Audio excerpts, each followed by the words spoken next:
Muy buenas, bienvenidos a Verdad o Mentira, el programa que está con todos ustedes, intentando con los compañeros periodistas pues conocer un poquito cómo es la actualidad y también dar a conocer sus puntos de vista. Hoy nos acompañan en esta noche Juan Alozamena. Muy buenas, Juan. Hola, buenas. Está nuestro querido compañero Félix Villalba. Hola, muy buenas. Muy buenas. Y también nuestro querido, para que no haya celos, Jesús Herrera. Todos son queridos compañeros. Buenas tardes. Sí, tenemos una idea, ¿no? A la hora de presentar, siempre meter calificativos y todos son queridos compañeros, que para eso somos de la profesión. Oye, ¿os gusta la idea de que las tertulias sean única y exclusivamente de periodistas? ¿Echáis de menos algo? Esta ocurrencia que he tenido, evidentemente, en este programa que empieza a ser de culto, ¿no? Entre todos los programas de televisión de Cantabria, ¿querríais añadir algo más o os parece bien? No, está bien, me parece bien. Que de vez en cuando haya algún programa que haya que solamente con periodistas, pues no está mal. Me parece una buena idea. Por lo menos tenemos libertad de decir las cosas, ¿no? Yo lo que quería evitar con esta situación es el y tú más, y tú más, y que llegue un momento, después de tantos años, ¿no? de zozobras que estamos teniendo, ya chirría un poco, ¿no?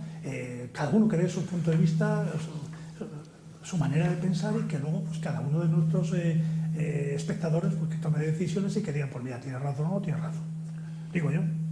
No, yo creo que es una buena idea porque seguramente aportaremos un poco de distancia con los temas, sobre todo frente a esos y tú más que identificamos, supongo, con la clase política, ¿no? Aunque supongo que también hay muchos expertos en muchos temas que pueden aportar Evidentemente cosas muy, muy interesantes. Bueno, pues empezamos muy bien porque me dais la razón y entonces ese es un buen pie para un inicio de programa que imagino que va a tener cosas importantes. De entrada, el día 1 de marzo es la sesión de investidura y la pregunta, no tenemos ninguna bola de cristal, pero la pregunta que os hago es, a ver, ¿qué es lo que creéis que va a suceder? Pues hombre, Félix, venga. por el fuego. Pues yo creo que tiene muy difícil Pedro Sánchez conseguir ser presidente. Desde luego el apoyo de Ciudadanos no es suficiente, aritméticamente no le da para conseguir gobierno, y hay muchas discrepancias con Podemos, lo que se ha firmado con Ciudadanos, muchos puntos de diferencia.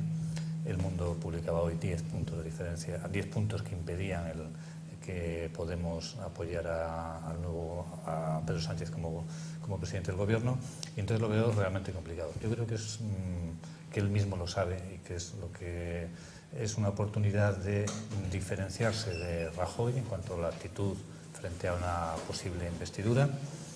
Mientras Rajoy pues, tiró la toalla, él ha cogido y ha intentado conseguir un acuerdo entre diferentes formaciones, al menos lo ha conseguido con una de momento, y así se diferencia. Y luego, pues yo creo que la sesión de investidura, si finalmente, como a mí me parece que puede suceder, consigue todo el apoyo, pues es un buen inicio de una campaña electoral. ¿Pero tú crees, Félix, que va a conseguir todo el apoyo? No. Ah. No, estoy diciendo lo contrario. Todo lo contrario. Por eso digo que esa sesión de investidura, que no creo que va a conseguir el apoyo, es el pistoletazo de salida de la campaña electoral, en la que si hace un buen papel, pues puede tener el Partido Socialista un buen punto de partida. Ya, Juan, entonces, ¿qué estamos haciendo? Pues yo creo que estamos haciendo lo que llaman ahora un postureo, ¿no? Yo creo que todo la política se ha convertido en ruedas de prensa, todo se habla de ruedas de prensa, nadie habla de programas demás, pero yo creo que el pacto, que no es un pacto de gobierno, que es un pacto para la investidura, que te apoyarían si estos 5 puntos me los respetas, esos 5 puntos se trasladan luego a 80 folios. Yo creo que ha sido una medida muy inteligente, yo creo que lo han hecho muy bien los dos, Ha centrado al PSOE y ha centrado a Ciudadanos, que no lo necesitaba. Es decir, yo creo que vamos a ir a las elecciones en un 80% de posibilidades. Partiendo de eso, creo que este pacto que han hecho ha venido muy bien. Ha tranquilizado a mucha gente. Bueno, por lo menos dos se arreglan que parten de las mismas bases. Es decir, sí a la Constitución española, no la unidad de España por encima de todo y demás. Quiere decir que mucha gente por ahí se ha quedado tranquila. Que no suman. Es otra manera de presionar a Podemos, que yo creo con el que le hubiera encantado a Sánchez funcionar es con Podemos. También es una manera de rebajarle las expectativas y las ambiciones de Podemos en las conversaciones que seguramente están teniendo lugar ahora o mañana, ¿no? Quedan 4 días, el martes es día 1. Que ha forzado mucho la máquina. Pero están situados, han dialogado y han llegado a un acuerdo. ¿Qué es lo que se vende a la gente, a los ciudadanos? Que 2 partidos han llegado a un acuerdo. Ahí va, tan difícil no será. Y ponen en una situación incomodísima al Partido Popular. porque parte, o el 80% o el 90% de los pactos que han firmado, el PP los firmaría. O sea, forman parte del Partido Popular. Por eso yo creo que es una jugada muy teatral, muy bien pensada, se han situado en el centro, han movido pieza, han pactado y ahora ellos marcan las reglas. Ahora los demás se tienen que definir ahora, en mi opinión. Lo que pasa, Juan, que aquellos que nos estén viendo en casa por televisión estarán preguntando muy bien todo lo que dice Juan, muy bien todo lo que dice Félix, pero lo que nosotros estamos palpando en la calle no es exactamente eso. O sea, no entendemos cómo llevamos tantos meses haciendo esos juegos que les puede venir muy bien a posteriori, pero ahora la realidad es lo que todo el mundo pensaba a raíz de acabar las elecciones del famoso 20 de diciembre, que con los resultados todo el mundo, casi todos, pensábamos que lo natural y no normal tendría que ser la unión entre el Partido Popular, Partido Socialista y Ciudadanos. Eso es lo que hay en la calle. Otra cosa es lo que en estos momentos, tal y como estáis comentando, es lo que se está gestando en el Parlamento. Y la pregunta para Jesús. Y la gente que piensa de la otra manera dice, bueno, ¿está asistiendo a esto de una manera...? Bueno, no, tampoco sabemos lo que piensa la gente porque los pensamientos son muy variados, como acabamos de ver el 20 de diciembre. Tal es así que no es posible llegar a un acuerdo muy fácil. Así que lo que piensa la gente es algo etéreo y variable. Lo que hay ahora, en estas horas, es un acuerdo, ni siquiera de investidura, es un acuerdo entre dos partidos de contenido bastante denso y al que han llegado, yo creo que fácilmente, pero bueno, lo han dicho los otros dos partidos, el Partido Popular y Podemos. Este pacto no sirve para nada como no se produzca un acto de generosidad del PP. Y justamente en estas mismas horas, Mariano Rajoy ha dicho que de ninguna manera renuncia a sus posibilidades, digo yo, por remotas que sean, de intentar otra vez la investidura y de ir de candidato en unas próximas elecciones. Y yo creo que eso que tú sugieres de un pacto de los partidos constitucionalistas, de los dos grandes partidos más Ciudadanos, eso tiene mala pinta ahora, pero después de otras elecciones, si finalmente se convocan y el resultado no varía mucho, creo que habría muchas presiones en ese sentido para que hubiera, digamos, un pacto de amplio espectro. ¿Y Rajoy está jugando a las esquinitas ahora? A la supervivencia, es pura y dura supervivencia. También, por cierto, la de Pedro Sánchez. O presidir o morir políticamente. Sí, bueno, no está claro que Rajoy vaya a morir, en el sentido de que, vamos, tú lo mismo lo decías, está muy firme en su voluntad de presentarse a las elecciones, aunque también es cierto que cada vez tiene una mayor presión interna para que no lo haga, para que no se presente. Se publicaba, bueno, ha respondido a una encuesta del Mundo en la que, bueno, refiriéndose al periódico que publica eso, sin citar El Mundo, y en la que rechazaba que fuera cierta esa encuesta. Es decir, que la encuesta dice que hay cada vez más votantes del Partido Popular que no quieren que Rajoy se presente. Porque Rajoy tiene esta situación política complicada agravada con algo fundamental, y es todas las noticias que estamos viendo sobre la corrupción. Esto es algo que le lastra con sus votantes. Esto puede suponer, si no se produce un cambio de imagen en el Partido Popular, que haya una pérdida de votos. Tampoco va a ser muy grande, porque se volverá a ganar las elecciones el Partido Popular, pero con un descenso pues, de una serie de puntos en el porcentaje de votos. Eso es a lo que se arriesga el Partido Popular presentando a Mariano Rajoy. Pero bueno, yo, a pesar de esos condicionantes, yo creo que Mariano Rajoy sí que tiene un férreo control del partido y que se va a presentar. Pero Félix, vuestros periódicos, El Diario, El Mundo, cualquiera de los periódicos analistas, hablan de que gran parte del electorado de Mariano Rajoy, del Partido Popular, dicen que vamos, que a lo mejor lo que está haciendo ahora Mariano Rajoy es ser un invitado en estos momentos, que a lo mejor tendría que dar paso a un relevo, lo mismo que Pedro Sánchez. Estos mismos espectadores, que digo yo, que están en casa viéndonos, y que contemplaban la primera alternativa, también la segunda alternativa la contemplan. Dice, bueno, que yo lo que quiero es estabilidad. Si la estabilidad no quiero que me la dé ni Mariano Rajoy ni Pedro Sánchez, que corra a la lista. Esto es tan complicado. Pero las decisiones funcionan en todos los partidos y en el PP muy especialmente de una manera absolutamente vertical. Y entonces, mientras Rajoy no llegue a esa conclusión y haga un acto de sacrificio y diga, a ver, yo me tengo que dar un paso al costado y que pase otro. Y ahí yo creo que además el PP tiene bastante banquillo. Pero igual demasiado, ese es el problema, ¿no? que mientras hay tiros para... no llegue el propio Rajoy a esa conclusión, es muy difícil, entre comillas, un golpe de Estado. Hombre, un golpe de Estado. Es que aquí en Cantabria, como todos lo solucionamos con comidas y con cenas, aquí vamos haciendo una similitud, ¿no?, entre España y Cantabria. Aquí en Cantabria se reúnen los alcaldes del Partido Popular, se reúnen algunos simpatizantes, gente de peso, en comidas, en cenas, para intentar dar un giro, ¿no?, a lo que es la estructura del Partido Popular. Caramba, yo el otro día lo comentamos en el programa, joder, llevas 25 años comiendo y estando con el que ha sido amigo tuyo, como el que ha sido la persona que te ha acompañado.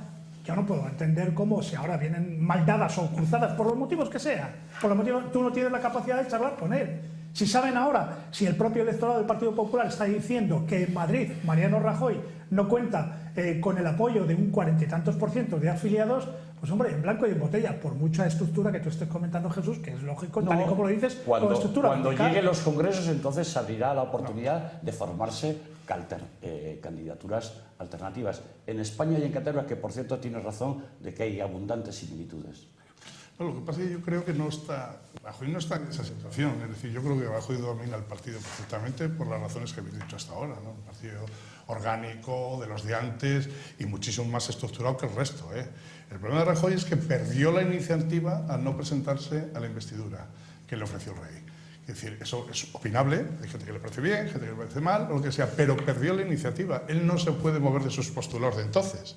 Es no, no, no, no, a lo que le dijeron el no, no, no. Es decir, ahí Rajoy no se puede mover, pero va a ocurrir una cosa muy parecida, o creo yo que va a ocurrir una cosa muy parecida con lo que ocurrió entre la CUP y Junts per el Sí en Cataluña. Es decir, los tiempos presionan. Es decir, olvidémonos del día 1, el día 1 no va a salir nadie, olvidémonos de ello. Llevamos a la siguiente convocatoria, más presión para estos días. Y si hay elecciones generales, que yo creo que antes no se lo ha dicho Félix, lo ha dicho Jesús, después de las elecciones generales, por muy parecidas que sean los resultados, tienen que sentarse a negociar. Es decir, la posibilidad de que Rajoy diga en ese momento, en aquel momento que tiene que llegar, cedo el puesto para formar un gobierno que nos aparte de lo que significa Podemos, o lo que la mayoría de la gente, o que lo que creemos que la mayoría de la gente piensa, que es constitucionalista, que quiere renovar, que quiere progresar, que quiere modernizarse, que quiere hacer cambios, pero sin llegar a lo que se prevé que puede venir, ¿no? Yo creo que ahí se forzará. Esto se va a solucionar en las últimas horas, exactamente, creo yo, que igual que en Cataluña, pensando que vamos a ir a unas elecciones. Y después de esas elecciones, ahí a alguno le va a costar la cabeza. Ahí es donde no habrá explicación si alguien no se aparta. No digo Rajoy, igual es Pedro Sánchez, pero lo que estamos viendo ahora es una prolongación de la campaña electoral. Todo está cogiendo postura. Si Sánchez ha estado negociando, ha llegado a un pacto con más valor o con menos valor, con Ciudadanos, bueno, pues anda todo por el centro. Si Rajoy dice donde se mantenga, si el otro radical sigue, digo Podemos, en donde se mantenga. Están haciendo una campaña. Al final los españoles tendrán que hablar, bueno, por aquí quién se ha movido para que esto lleguemos a un acuerdo y no perder el tiempo. Digo yo, que la gente pensará. Hay gente que la gente no piensa a la hora de votar, que vota por distinto y se acabó. Pero eso tendrá que ser así. Yo creo que esto se va a dilucidar en las últimas horas. Y desde luego en la primera semana después de las elecciones, porque ahí sí que ya no valen personalidades. Ahí ya no... Pienso, que decir, alguno tendrá que ceder. Si llegan el PSOE y Ciudadanos a un pacto que es perfectamente compatible con el ideario y el programa del PP en un 90%, dime cómo justificas un señor que ha perdido la iniciativa porque él decidió perderla y que se movieran otros, ¿cómo dice que no? Es decir, que la postura cómoda que ha conseguido Sánchez haciendo este teatrillo que estamos viendo que hace es que o bien Rajoy le va a echar en brazos de Podemos, o bien Podemos, porque se radicalice de más, le va a echar en brazos de los demás. Es decir, que tiene la postura que nunca ha tenido, ni por resultados ni por votos. Es lo que... Sí, yo creo que este es el partido, está siendo el partido de ida, ¿no? Tiene toda la pinta, que habrá un partido de vuelta después de las elecciones. Y en este partido, yo creo que Rajoy hizo una jugada que parecía maestra, pero al final acabó siendo un gol en propia meta. dejando la iniciativa a Pedro Sánchez. Y Pedro Sánchez ha sabido jugar el balón, es decir, en contra también de algunos pronósticos, ¿no? Porque este pacto con Ciudadanos pues ha dado a las dos formaciones un plus, claro, le da un una... plus, efectivamente un que plus, quiere hablar, quiere negociar. pero es decir, son capaces de llegar a acuerdos distintas fuerzas políticas y además que en la campaña han estado enfrentados. Quiero decir que el PSOE acusando a Ciudadanos de ser la marca blanca del Partido Popular y al final, después de la tensión en la campaña, son capaces de hablar y llegar a un acuerdo. Eso yo creo que le sirve a Pedro Sánchez, sobre todo, no para crecer, sino para no perder, para no ir hacia atrás, y a Ciudadanos para darle un impulso. Yo creo que si hay elecciones es posible que una parte del electorado del Partido Popular, que en su momento ya fue un poco a regañadientes a votar a Mariano Rajoy, más que nada por cuestiones como la corrupción, y que han visto durante este tiempo que la cosa ha ido a más en cuanto a conocimiento de lo que se estaba produciendo en sitios como en Valencia, y han visto una actitud no tajante de la dirección del partido contra esos presuntos corruptos, pues es muy posible que haya una parte que se inclinen a Ciudadanos, porque además le han visto ya en acción, ya no es solamente lo que hacían en Cataluña y un partido con buenos postulados, sino que metido en la harina ha sabido manejarse políticamente y sabe dialogar. Oye, que gracias a Ciudadanos se formó la mesa del Congreso. Ese tanto le tiene Ciudadanos. No entremos en detalles cómo fue. Le tiene Ciudadanos.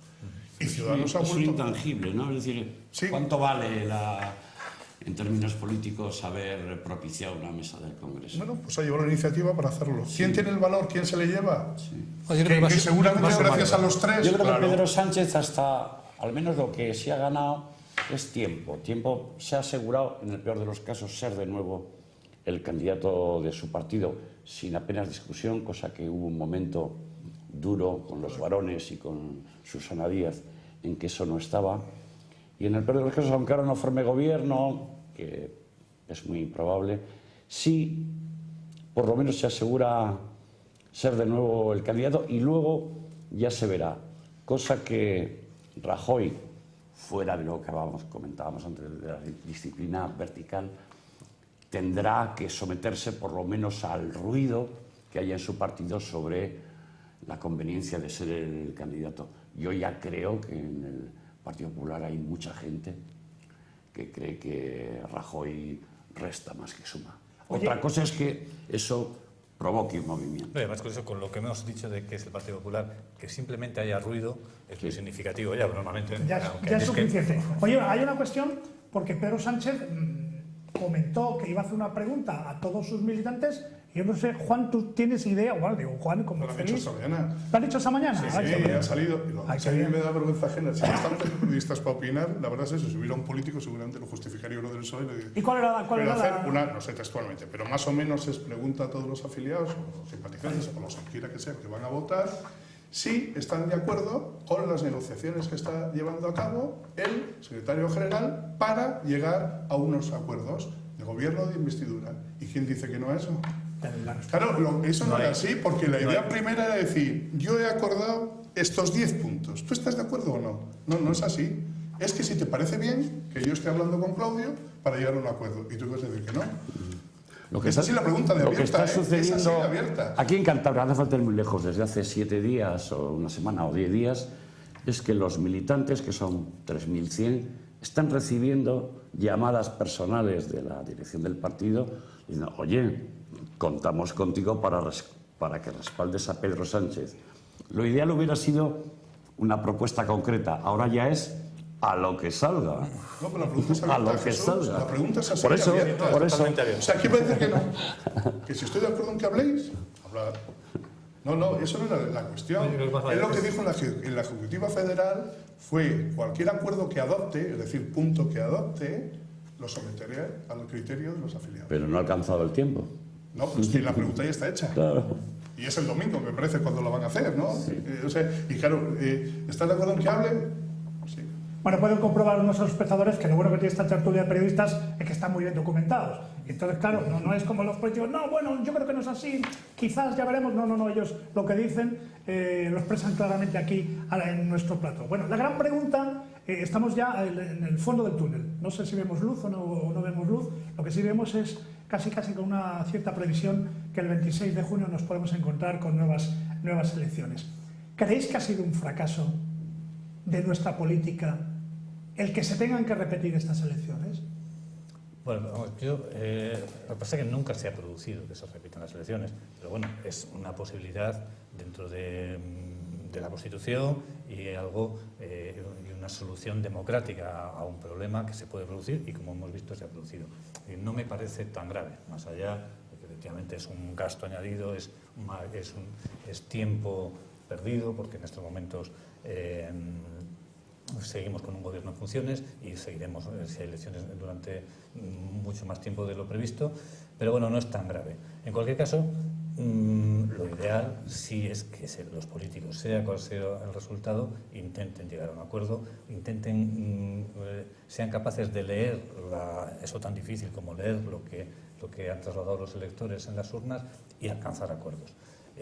Bueno, pero si no es posible, en cualquier caso hay que dar de nuevo la palabra a los electores. A mí me parece que no es tan grave, algunos se está poniendo como un fracaso terrible las elecciones. Bueno, es un mecanismo que existe ahí. Otros que no existen y que se debería poner, y que hemos estado a punto de ver el problema, es que ¿qué pasa cuando no hay ningún candidato? Pues pasa, mientras no haya una investidura, nuestra Constitución no prevé otro mecanismo, no prevé que se diga, pues venga, elecciones, hasta que no. Podría haber estado el gobierno en funciones toda la legislatura. Félix y Jesús y Juan, me vais a permitir que haga un paréntesis, porque tenemos una noticia de alcance. Joder, vaya noticia, ¿no? Es que este programa, como lo hemos grabado el día anterior, pues por eso digo que es de alcance, lo hacemos en directo.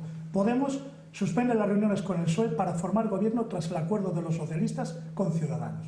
A mí esto me suena a chantaje durante todo el tiempo que ha habido esta serie de intentos de acuerdo. Es noticia que damos.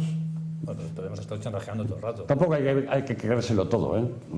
No, quiero decir, que en cuestión de horas eso puede cambiar nuevamente. Por eso decía que el miércoles puede cambiar después de la primera ronda de investidura. Tengo la sensación que es un chantaje permanente. O sea, sí, bueno, yo no sé. Son 3 o 4 estrategias cruzadas, más las colaterales de los territorios y demás. Yo no creo que sea tan malo que haya otras nuevas elecciones, ¿eh? Tienen pánico ellos porque no se fían de las encuestas, de quién pierde o quién gana. Pero yo no, la verdad es que el resultado de diciembre es que es casi inimaginable. Es decir, lo haces adrede a cualquiera de nosotros una semana antes y dices, venga, pon ahí unos resultados. Y no acierta nadie. Es decir, para una formación de gobierno, quiero decir, ¿no? Como está repartido lo que está ahora mismo repartido. Es dificilísimo. Es que es dificilísimo. Porque Podemos, por ejemplo, que representa una ala radical, pero muy numerosa, porque ha crecido mucho, es todo o nada. Y dice, vale, pues todo no. La mitad. ¿Y qué es la mitad? Que yo entré el gobierno. Y eso, da calambre a muchos del PSOE. Quiere decir que es muy complicado, ¿no? Y si pactas con un ciudadano, ni te cuento. Y Rajoy diciendo que yo ni hablo. Quiere decir que es que no... Y los catalanes esperando, RC y Juntos por eso esperando a ver qué ocurre. Y los vascos dicen, bueno, ya llegarás. Es decir, es que nunca ha sido igual, ¿no? Dicen, no, los pactos de Felipe González con Convergencia, los de Aznar con Convergencia y el PNV. Sí, pero nada más que eran esos. Los resultados electorales fueron saludados, el 20 de diciembre me refiero, con júbilo por mucha gente y por no pocos periodistas. Hay un nuevo tiempo político, es el tiempo del diálogo y del pacto. Bueno, todo estaba muy bien. Pero llegaos puestos los pies en el suelo, esto es ingobernable. Esto es ingobernable. Que haya unas nuevas elecciones y lo aclaren, está por ver. No dejo de acordarme de lo que también decía un clásico de la vieja política, Alfonso Guerra. Más temprano que tarde nos vamos a arrepentir de la nueva política. Porque se ha demostrado por el momento ingobernable. Oye, a la gente mayor nadie nos hace caso ya. Es una sensación, Habla por ¿verdad? ti. Jesús, no, de verdad, yo creo que a la gente mayor, digo, a la gente mayor en general, en política, yo creo que ha habido personas, hombre, muy determinantes en la historia de España, del Partido Socialista, que tienen ya su edad, 60 y muchos, 70, 71, no les hacen caso. No les hacen caso para nada. No, es que ¿Es exclusivo de la política? No, para nada. No, No, para nada. Hombre, como estamos hablando de política, por eso lo estoy comentando. Pero visto desde fuera, Como diciendo, tú tuviste tu momento de gloria, en fin, yo no te dije nada, márchate, déjanos, pasea, vete a Almejas. Bueno, y a veces está bien, ¿eh? Ese consejo a veces está bien. No, pero además tienes razón. Hay de todo, ¿eh? Es decir, Felipe González y Alfonso Guerra cambiaron España en el año 82. Y es cierto, para bien. Yo creo que el 90% de los españoles estaba de acuerdo. Olvídate de derechas e izquierdas. Yo creo que ese cambio le votó mayoritariamente de los españoles. Y cambiaron. Vivieron el momento de la transición, fue su oportunidad, arrasaron en las urnas y el cambio llegó. Ahí sí que llegó. No llegó en el 75 con la muerte de Franco, ni llegó en el 77 con las primeras elecciones. Llegó en el 82 el verdadero cambio. ¿Quién gobierna? El Partido Socialista con mayoría absoluta. Eso fue un cambio. Claro, pero es que ahora Pedro Sánchez pide lo mismo. En su tiempo es secretario general, igual que Felipe González. No hablo de estaturas políticas, ni uno es un Churchill, el otro no empecemos con eso. Quiere decir que a efectos de él, ya sé que se está buscando el acomodo y no salir, pero al final es su tiempo y manda él. Manda él como Rubalcaba mandó y no quieren que nadie le sople al oído lo que tiene que hacer. De todas formas, yo creo, apuntando respecto a lo que decía Jesús, que bueno, no me parece que sea tan malo esto. Es decir, No digo que la realidad es la que es, ingobernable. Estos tiempos es ingobernable, bien, pero en todo cambio hay momentos, es una crisis, es un cambio y se producen pues, convulsiones y dificultades para cualquier cambio. Pero, y los cambios no son inmediatos, no son de la noche a la mañana. Yo creo que este bocado que le han pegado dos partidos emergentes, estemos de acuerdo, ¿no? con ellos, como Ciudadanos y Podemos, al bipartidismo, tiene su parte positiva. Porque, es decir, nos hemos encontrado con dos partidos mayoritarios, tanto el PSOE como el PP, los dos, que ante casos similares, además, han reaccionado igual. Es decir, y vuelvo a la corrupción, que yo creo que es un problema serio en España. Bueno, pues se conocían casos, pero daba igual, porque al final decían, eso no tiene reflejo en las urnas, nos siguen votando, no se producía ningún cambio. Y la gente ya estaba pidiendo que se tomaran medidas respecto a esas cuestiones, respecto a políticas que afectan directamente a los ciudadanos, etcétera, y que, bueno, pues parece que había una cierta distancia. Entonces, yo creo que les va a obligar a estos partidos a acercarse a la gente. Con dos asuntos distintos. Primera, estoy de acuerdo, oye, esto de los dos partidos, además, bastante golpeados por la corrupción, esto se tiene que acabar y bienvenido sea el aire fresco. Hasta ahí de acuerdo. El problema es que luego, una vez llegados y con cierto poder de decisión, tienen muy poca cintura para llegar a... Porque no han cambiado todavía. No han cambiado. Es una historia. No se ha producido el cambio. Y luego también se produce una historia que a lo mejor merece cierto detenimiento, porque el pacto entre los dos grandes partidos, que también funciona, es algo que ni siquiera se contempla en el debate político, cuando Alemania, desde luego, pero también Chile y otros partidos, los gobiernos de amplia concentración, pues están sobre el tapete y en ocasiones funcionan con naturalidad. Claro, lo que pasa es que otros países, para desgracia nuestra, ese problema le tienen resuelto con la segunda vuelta. Ya sé que no tiene remedio, aquí no la hay. Pero tenía que haber. Es decir, países de una democracia que nadie duda, como fue la Francia y tal, pues oye, es que la segunda vuelta es vital para quitarte todo eso. Yo estoy de acuerdo con lo que decís, o sea, la llegada de Podemos y de Ciudadanos ha venido bien, porque si no, aquí no se cambia nada. No es que se hayan abierto las ventanas, se han abierto las puertas. Pero y la gente ha dicho, ahí va, ahora la segunda parte, que sería la segunda vuelta. Es decir, ahora mucha gente del PSOE y del PP dice, oye, esto hay que cambiarlo y así no se pueden hacer las cosas. No digo nombres y apellidos, quien sea, quienes vayan a heredar este asunto. Es gracias a todas las movilizaciones que ha habido y a todo ese, la gente pidiendo a gritos que esto ya está bien, ¿no? Pues que lo decía gente de la derecha también. Es decir, que no es, digo, Ciudadanos con sus votos y demás, ¿no? Yo creo que ha venido muy bien. Lo que ocurre es que aquí no hay una segunda vuelta que aclare las cosas y que las... ¿Qué es lo que tenía que cambiar? Bueno, hay una segunda vuelta que necesitamos eso. Yo estoy de acuerdo contigo en que hay que buscar un mecanismo de segunda vuelta, y hay varios. No es necesario acudir de nuevo a las urnas. Hay mecanismos que funcionan en otros países, como la segunda vuelta instantánea, donde se da un orden de preferencia, por ejemplo, para un ayuntamiento, y en la papeleta dice, yo quiero que mi primera opción es este, y el segundo este, y luego hacer el recuento. Cuando no hay mayoría absoluta, se van contando las segundas opciones y es la segunda vuelta instantánea. Es decir, hay mecanismos para hacerlo, pero eso supone una reforma, como otras muchas que hay que hacer. Y entonces aquí el problema que hemos visto, que estoy también de acuerdo con Jesús, es que estos partidos que esta fragmentación política que se ha producido no han sido capaces de ponerse de acuerdo como lo hicieron en la transición, partidos muy enfrentados y de muy diferente signo, para poner en marcha una democracia en España. Aquí tiene que haber, se está reclamando una reforma de nuestro sistema, no una reforma radical, quizás, sino una reforma para mejorar las cosas. Bueno, pues estos partidos no están siendo capaces de, y ahí es lo que tú decías, escuchar lo que está pidiendo la gente. Pero entonces, Félix, ¿no se han antepuesto aquí los personalismos en esa comparativa que estás haciendo con el 76? ¿No se han antepuesto los personalismos al interés común que era España? Yo creo que los intereses partidistas, sobre todo, y personalistas, por supuesto, los intereses incluso, partidistas. Aquí todos recordamos... Claudio, es que incluso eso que dices tú del interés común que es España es muy discutible en una parte pequeña, pero cuenta y decisiva en el juego electoral. Ojo con lo que el interés común es España.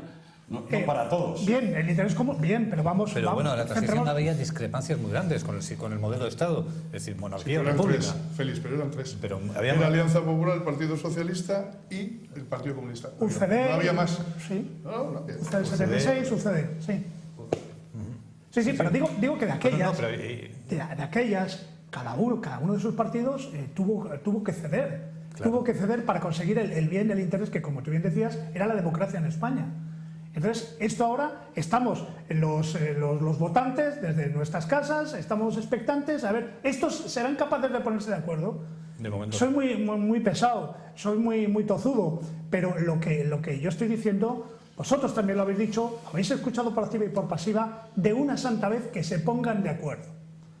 Y mientras estamos asistiendo a este panorama que ya empieza a ser cansino y que parece ya que tiene su punto final, el próximo día 1, el próximo día 2, parece ser, no quiero tampoco ser cruel decir no estamos haciendo nada, pero sí me atrevo a decir que sí que estamos mareando la perdiz. Y no, con una particularidad que eso quizá todos lo habéis podido palpar en vuestros ámbitos, esta instabilidad política, esta paralización ha trascendido a lo económico además de una manera radical, de estar manejando indicadores optimistas en noviembre y estar ahora en la economía del país prácticamente. Bueno, pero eso no es culpa de la situación política. Bueno, tenemos una situación internacional muy dura, ahora mismo con el petróleo caído, con China con grandes problemas, la propia Europa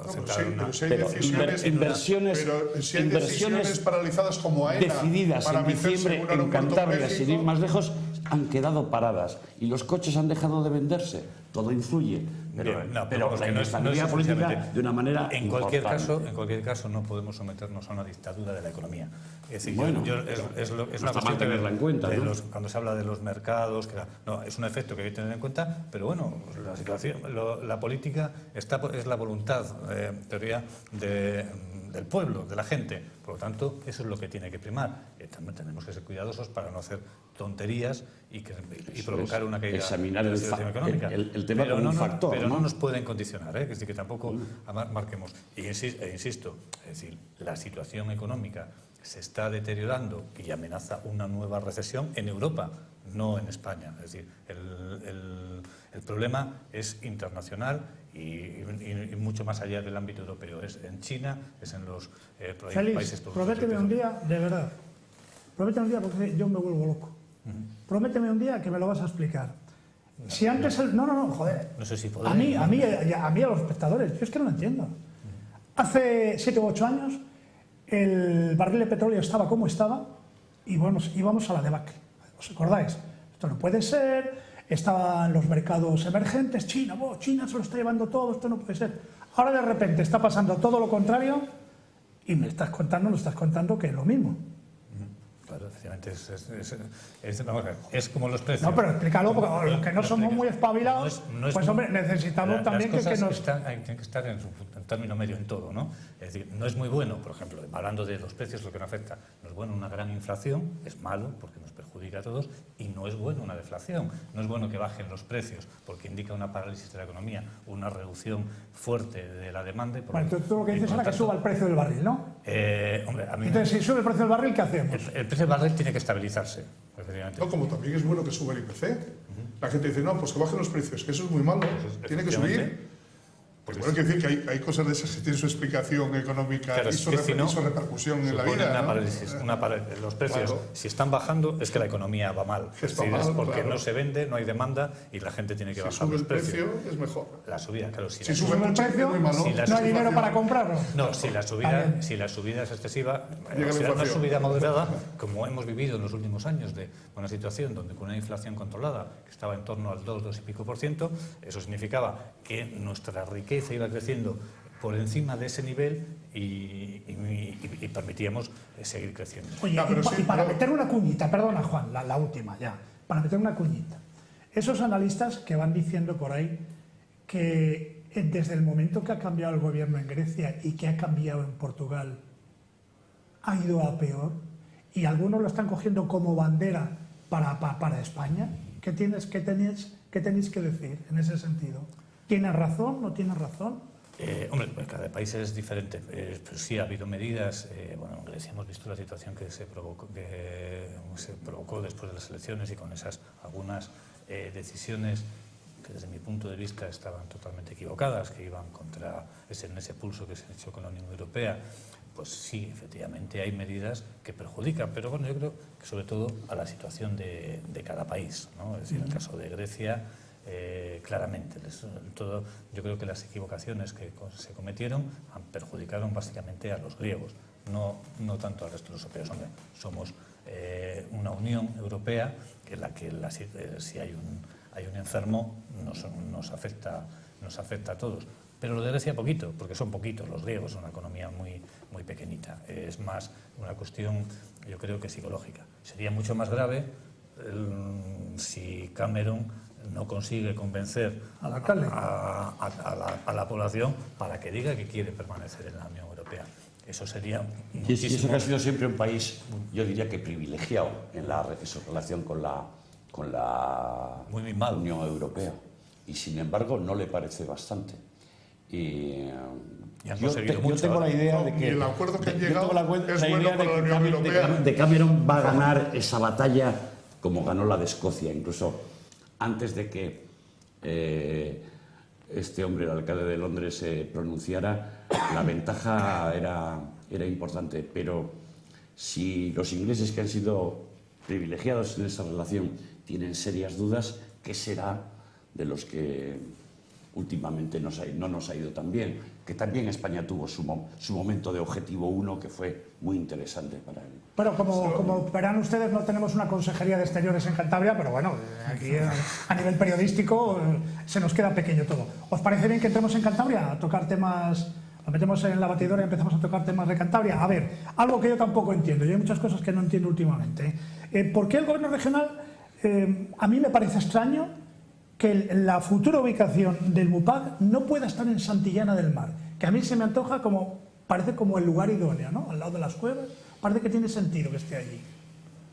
Bueno, la verdad es que yo no sé exactamente por qué hoy, por ejemplo, el consejero decía que, bueno, que se valoraban varias sedes, incluido Santander, naturalmente, pero que no Santillana del Mar, como tendría un cierto sentido hacer un gran complejo prehistórico en torno a la cueva original, al museo y demás. Por alguna razón no lo es. Probablemente por dos. Una, el Museo Altamira es responsabilidad del Ministerio de Cultura y a lo mejor hay un poco de temor a que extienda la zarpa sobre el patrimonio de Cantabria. No creo que sea eso, pero bueno, puede que subsista algún temor. Y por cierto, parece que hay también una cierta batalla política por conseguir esa sede. Hoy, con gran firmeza, el alcalde de Torrelavega la ha pedido para sí. Así que, bueno, no es raro que lo de Santillana del Mar pueda quedar relegado frente a otras opciones. Hombre, quizás hay, es decir, puede ser por una parte positivo el que se concentre en torno a un lugar como es las Cuevas de Altamira, que es el principal atractivo turístico, se concentre, o a lo mejor también la concentración excesiva lo que hace es, oye, es que alguno salga perdiendo, ¿no? Quizás el museo, uno de los museos salga perdiendo respecto al otro. a mí no me parece mal que se disperse, porque yo creo que Cantabria es muy pequeñita y yo creo que lo que deberíamos hacer es un itinerario, alguna fórmula. Para mí lo ideal sería que el museo estuviera, el gran museo de prehistoria, estuviera en Santander, y de Santander ahí se fueran organizando en el Banco de España. No cabe todo. Bueno, no lo sé. Cabe, no, te digo que no cabe. Bien, es posible, pero yo lo que no cabe se ha dicho después, es decir, no se dijo de partida. Es decir, de partida se buscó otra utilidad para ese museo, no porque no entrara, porque está en un sitio mucho más pequeño ahora mismo, pero donde sí que entra mucho menos. No cabe todo. No, pues claro, no está. No cabe todo. Bien, pero bueno, ahí estaba... Están las piezas escogidas, claro, no cabe todo. No cabe nada. Bueno, es decir, yo creo que Santander sería un lugar, me da igual, y si no, pues construirle en otro sitio, es decir, como la mujer, y en la antigua Diputación, en Solar, que haya ahí vacío, construir un museo. Me parece bien, pero tampoco me parece mal que esté en otro lugar. Será un problema de Santander si lo pierde ese museo, porque yo creo que Santander no ha ofrecido alternativas ni ha peleado por ese museo y en eso yo creo que se equivoca. Aparte de haber hecho una gran labor con otros centros, como el Centro Botín, como la posibilidad del Reina Sofía, etcétera. Eso me parece muy bien. Pero el Museo de Prehistoria yo creo que tiene potencial y que los cántabros en general no hemos sabido valorarlo. Y los santanderinos tampoco, porque hemos tenido la opción. Ahora, que llegue un momento que este museo se pueda marchar de Santander, es una consecuencia lógica del abandono en el que hemos tenido. Yo creo que el museo tiene que estar en Santander. Tiene que estar en una gran sede y que refleje su importancia, que la tiene, y muchísima. Y en Santander, ¿por qué? Porque yo creo, pasa igual que en Madrid, pasa igual que en Barcelona, pasa igual que, bueno, en mi opinión, en San Sebastián o en Bilbao. Es decir, la gente, donde más se viene a veranear de gente que viene de fuera es Santander. Donde más movimiento circular tiene diario es Santander. Donde vienen los especialistas a estudiar, ya no son los que quieren ver un cuadro, sino los que entienden y vienen ya al por menor y no al por mayor, vienen a Santander. No es que defienda la capital, sino es que es la capital. Es decir, que no simplemente por mismo, así yo lo defino. A mí lo que me parece mal, bueno, y me parecería muy bien que fuera Santillana. Oye, decido que vaya a Santillana. Pues que vaya a Santillana. Haces un complejo enorme y lo tienes todo allí, a tiro de piedra. También me parecería bien. Por cierto, que las cifras de Santillana son para estudiar también, las cifras del museo. No se ha visto tanto hasta ahora, ¿no? También falta muchísima producción. Yo lo que veo mal es que se tiren piedras. Coño, el museo, en el Banco de España, que no, que sí, que no, que el director dice esto, no, que el otro dice no, que el otro ha dicho no, que no cabe. No cabe, la verdad es que no cabe. ¿Por qué dijo la gente? No. Tirar piedras no. Se dijo una decisión, que el museo iba en el Banco de España. Sí, bueno, pero no cabe. Quiero decir, es que yo creo que es poco edificio. Pero no se dijo, no cabe, vamos a buscar otra cosa, sino se dijo, no, vamos a poner otra cosa. Y luego después, no, es que no cabe. Pero ahora están tirando piedras, unos a otros. Y si no, en Correos. Y si no, en el Mercado del Este, que suba y se pone arriba, con toda la complejidad que llevan esas cosas, que no es nada fácil. Que no es nada fácil. Entonces, ¿pero por qué se tiran así? Y luego, el común denominador, no hay un duro. Estamos en una batalla, pero no hay un duro. No hay un duro ni para pagar sueldos en ciertas sociedades. Digo, de la administración. No hay un duro. La base, donde están las piezas más escogidas y en un museo interactivo, que es uno de los dos más importantes del mundo, hay uno en Alemania y otro aquí, que es el que está debajo del Mercado del Este, costó 500 millones de pesetas hacer ese museo abajo. Hacer esa parte del museo, que es la expositiva, que es interactiva y están las mejores piezas. Pero costó 500 millones de pesetas. Aquí es que somos 500.000 habitantes, de verdad que nunca nadie se puede sentar, empresarios, políticos y demás, y a mirar un poquitín más arriba de la visera y decir, oye, vamos a pensar las cosas con un poco de tal. ¿El museo del MUPAC necesita una sede representativa y digna? Sí. ¿Corren los tiempos para hacer esa inversión? ¿Sí o no? No, porque la cuestión es eso. Entonces, que no estamos tirando piedras en el Diario Montañés, en El Mundo, en la radio. No, es que tal, no, es que al director le parece bien esto. No, es que el otro, no. Hombre, por amor de Dios, siempre estamos igual. Pero bueno, sí tenemos que tomar una decisión. Es decir, se haga cuando se haga. Es decir, yo creo, tenemos que decir primero, las cuevas, la prehistoria, es un activo en Cantabria que nos puede permitir atraer desde ser un punto de referencia en cuanto a conocimiento y además un atractivo turístico de un determinado tipo de personas que buscan cultura y que buscan otras cosas. Preguntarnos eso, sí o no. Yo creo que todavía no lo hemos decidido claramente, no lo hemos dicho, porque las pruebas no hemos dicho que sí, desde luego, porque las pruebas, me repito, el abandono ha sido total. Y bueno, tenemos ahí va implícito que sí, es decir... Bueno, pero no hemos dicho nada, que sí hace en esa pelea a la que hacéis referencia, todo el mundo quiere ese pastel, le parece que que es un valor importante por contribuir. Yo coincido con vosotros en que me parece una operación de mucho riesgo sacar de Santander el museo del foco capital y del foco turístico que supone. Puede salir bien cualquier operación, pero me parece que tiene mucho riesgo. Y por cierto, en el debate informal sobre posibles sedes salen unas cuantas más. Esta mañana con compañeros alguien proponía Corbán, infrautilizado, y alguien proponía la sede de la Caja, que está en venta, o sea, hay que pagarla, y ese entorno de la Partida. Es decir, opciones hay en Santander. Por supuesto que sí. Siguiente cuestión. ¿Se pueden gestionar mejor los colapsos en urgencias en nuestros hospitales si nos centramos en Valdecilla para no acaparar todos los hospitales de Cantabria? Hay más experiencia. No, eso es la bicha. Eso es tocar la bicha. Venga, Juan, examen para ti. No, porque ahí no. Yo creo que la cuestión de las colas y todo eso es una cuestión de gestión, es un problema de gestión, es decir, pero por eso no creo que haya que estudiar nada especial. Pregunta directa. ¿Cómo se pueden gestionar mejor los colapsos puntuales que tienen los hospitales? Yo eso no sé decirlo, pero lo que sí sé decir es que no se puede ir a Valdecilla a urgencias para que te quiten unos mocos. Perdonad la expresión tan vulgar y demás. Correcto. Aquí vivimos tan bien con la sanidad, hemos hablado antes, tan bien con la sanidad, que la opinión media de los cántabros, de los ciudadanos que viven en Santander, es, tanto haga la encuesta del Ministerio de Sanidad, que la hace cada 2 años, como las que hacen aquí, es un 7 y un 8 de media. Con un 7 y un 8 de media la sanidad de Cantabria es bárbara, si es la opinión ciudadana, que lo es. Tenemos la asistencia sanitaria primaria especializada más importante en proporción a la relación con habitantes de España. Ni Madrid ni Barcelona. No hay nadie que tenga la asistencia sanitaria en proporción al número de habitantes que tiene tal. Aquí hay 5 hospitales, 112 centros sanitarios, centros de salud. No hay nadie. ¿Qué problema tenemos? El de las urgencias. Yo creo que es de gestión. ¿Qué costumbre mala tenemos? ¿Qué costumbre mala tenemos? Ir a urgencias por todo, pero si es que lo dicen en los centros de salud los médicos. Tú vas a un médico, tal, centro de salud, tengo esto, tal. Oiga, tal, y si me pasa tal, oiga, si le pasa tal, vaya a urgencias. Y aquí ahora te dicen, vaya urgencias del ambulatorio, es que por ejemplo, el Sardinero, el centro de Sardinero que funciona como urgencias. Yo creo que el problema, tienes razón, es que Valdecilla está en el centro de la ciudad, está en la misma ciudad. Todo el mundo va a urgencias, es Félix. muy fácil ir a Valdecilla. Si Valdecilla hubiera que coger un taxi, ir a 15 kilómetros y tal... O te cobraran.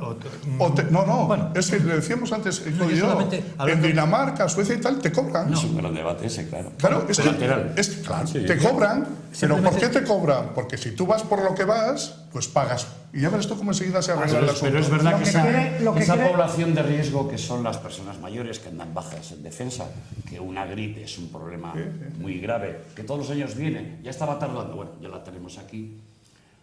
Toda esa gente que no se forma parte o no formamos parte todavía de esa población de riesgo, por una temperatura un poco alta o por un malestar, ocupando un tiempo y unos recursos. Pero algo falla, algo falla en los centros de salud. Formación, sí. Algo falla. Hoy, yo soy el primer culpable. Que yo en mi familia, cuando he tenido algún problema por la tarde, tal, vamos a Valdecilla. Forma parte de nuestro ADN. Vamos a urgencias. Yo creo que se va cambiando. Es decir, todo es... No, mira cómo están. No, pero que va cambiando poco a poco. Y, por ejemplo, yo creo que el centro del Sardinero como urgencias, como el centro de salud, se va utilizando cada vez más. La gente ya empieza a pensar, no tengo que ir al hospital para esto, voy al centro de salud, que hay un médico de guardia. Y yo creo que eso hay que concienciar a la gente de que, bueno, el hospital está para casos realmente urgentes, ¿no? Una gripe puede ser urgente, efectivamente, pero simplemente te ve un médico de cabecera y ya está. Y si pones el fin de semana médicos de cabecera en el laboratorio, pues vale. Y si el médico lo ve mal, inmediatamente te derivará, tiene una ambulancia a la puerta que dice, a este señor llévenle a Valdecilla, que necesita que le pongan para respirar o un antibiótico especial. Aparte de hacer falta gestión, por lo que sea. La gestión... De todas formas, a mí me parece que lo de las urgencias no es el principal problema. Me parece mucho más grave las listas de espera en determinados servicios, ¿no? Eso sí que hay que gestionarlo bien, porque hay gente que está esperando intervenciones que parecen leves, pero que para quien lo padece no es tan leve, ¿no? Entonces, ese yo creo que es el verdadero problema, más allá de colapsos puntuales en las urgencias o fuera de estas fechas, porque la gente va y, joder, es que he ido a urgencias y había no sé cuánta gente en el pasillo. Pues esa gente del pasillo estaba perfectamente atendida, porque, es decir, hay unos BOSIs determinados y ahí están los verdaderamente urgentes. El que llega pues porque ha tenido un problema de los mocos o lo que sea, le ven en un primer momento y le dicen, vale, pero no es nada grave, espera en el pasillo. Y a mí esas esperas en el pasillo no me parecen mal, más allá de la imagen que parece como que la gente está tirada. No, está la gente, yo creo que atendida. Yo he estado en un pasillo y cuando llegas te tratan inmediatamente lo que es grave y una vez estabilizado o que ven que no es ningún problema, pues te dejan a la espera y atienden los casos más urgentes. Quizás a veces tenemos que tener esa conciencia de que estar en un pasillo no es algo tan malo en urgencias, porque cuando estás perfectamente atendido y controlado y saben lo que te pasa. Y a veces estás en un pasillo como un castigo por haber ido a urgencias, y me parece bien. Yo me niego a esa teoría, de verdad. Me niego a esa teoría porque cada uno de los que estamos aquí, urgencias es cuando notas algo que no va bien. Sí, pero con o sea, el médico no sabe, es un capricho. Un capricho es que tú en un ambulatorio cierras a las 5 de la tarde, tenga que hacer una analítica y el propio médico del ambulatorio, del centro de salud, te diga que vayas a Vallecilla. Eso sí que me parece un capricho, porque esa analítica te la puede hacer perfectamente, en el mejor de los casos, al día siguiente, y no añadir a alguien más a urgencias. Un señor mayor, yo, por ejemplo, que tiene un síntoma de gripe y que ve pues, que se ahoga, etcétera, etcétera. En fin, cada uno puede poner 1000 ejemplos. ¿Cuál es lo urgente? Para mí es una urgencia.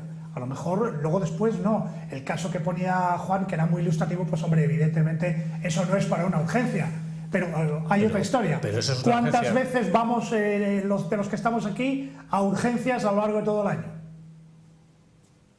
Pues cada vez que lo hemos yo conseguido afortunadamente muy poco, pero hay gente que, que al menor síntoma de nada Bien, pues se presenta allí. Pues para eso está lo y que dice estamos Juan. hablando de administrar un bien escaso, que es el tiempo y los recursos sanitarios, que efectivamente estamos muy bien dotados en este país, pero no son infinitos, es decir, hay que requiere... Yo creo que es una cuestión de cultura, Lo que me refería es que cuando tú llegas efectivamente con esa gripe, que no puedes respirar, que tienes como poco susto en el cuerpo, me parece bien, vas a urgencias. Y allí rápidamente te ponen el oxígeno si lo necesitas o no, te estabilizan y luego te dicen, y ahora apartado aquí en el pasillo, que vamos a atender a otro que también viene ahogándose, porque a usted ya no le va a pasar nada, ya no se va a morir. Dentro de un rato vendrá un médico, le dará una receta y le pondrá un antibiótico o le pondrá lo que sea. Y eso no nos tiene que parecer tan grave como a veces parece. Es que me dejaron en el pasillo. Pues no, pues es que efectivamente había otras urgencias que atender, usted ya estaba atendido y a la espera. Aparte de que abusemos. Todo lo que has dicho es cierto, pero encima es que hay un abuso genético, inconsciente, porque creemos en Vallecilla, porque nos parece muy bien Vallecilla y porque estamos seguros de Vallecilla. Hay un abuso. No tenemos la cultura del reparto de discrecionar y decir, bueno, pues mañana vamos a tal sitio. No, es que al menor síntoma, yo por lo que veo a mi alrededor, cada uno tendréis un alrededor, ¿no? Pues vamos a, te llevo urgencias. Bueno, no te digo nada, si el chaval tiene 8 años, 10, tal, te llevo urgencias. Que no, que yo lo hago, que soy el primero, pero que es una cultura, eso es otra cosa. Bueno, pues nada, seguiremos con ello. Venga, que nos quedan 3 minutitos y esto va muy rápido. ¿Sabéis algo de los incendios? ¿Han detenido a alguien de aquellos pirómanos que incendiaron toda Cantabria y, bueno, focos por todos los lados? Yo sé que lo que dijo la Guardia Civil es imposible. Es imposible. Es imposible, si no hay un delator, descubrir a un pirómano. Si no hay alguien que se chive de su pueblo, de lo de alrededor. Eso dijo la Guardia Civil en aquellos días, ¿no? Bueno, la realidad es esa, es decir, los incendios forestales son de toda la vida. O sea, esta ha sido Fuentebajuna, en vez de Cantabria. En Cantabria y el resto de España. Sí. ¿Y cuántas detenciones se produce? ¿1 por cada 1000 hectáreas quemadas o menos? Es decir, y porque lo hizo mal. Además, todo el mundo sabe quién es, pero claro, hay que probarlo. Entonces eso yo creo que es más fácil decir que vas a acabar con los incendiarios que hacerlo. Bueno, pues nada, es una sensación. De Cantabria, afortunadamente, sigue siendo Fuentevejuna. Esto es bueno, esto es interesante. No, pero para algunas cosas, hay otros lugares. Claro, para algunas cosas, para otras no tanto. Oye, que ha sido un placer. Recuerden que estamos aquí todos los jueves y que luego en redifusión lo pueden ustedes ver los sábados y los domingos. Juan Arozamena, muy amable, muchas gracias. Gracias. Félix Villalba, igual. Encantado. Jesús Herrera, encantados. La próxima semana ya les puedo adelantar que estarán Miguel del Río, Federico Lucendo Pombo y Olga Güero en un debate de solamente periodistas aquí en Verdad o Mentira.